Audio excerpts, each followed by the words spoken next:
Hey everyone, welcome back to Wake&Tech. Today I'm going to be showing you how to make your Likee account private step by step. So let's get started.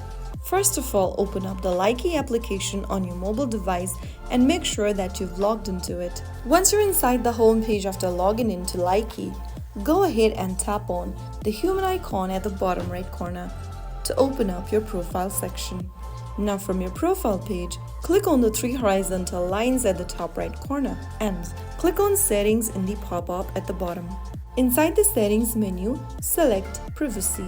Now click on Private Account on the next page.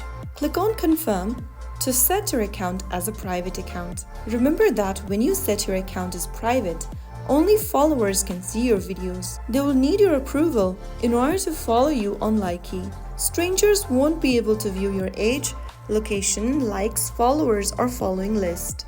The likes and comments you receive may decrease as strangers can't see your content, but interactions with followers remain unaffected. To set your account as private, click Confirm, and within a few seconds, you have now successfully made your Likee account private. Now you have better control over who interacts with you or your content. If you found this video helpful, don't forget to like, share, and subscribe for more tech safety guides and app tutorials. I will be back again in the next episode. Thank you for watching.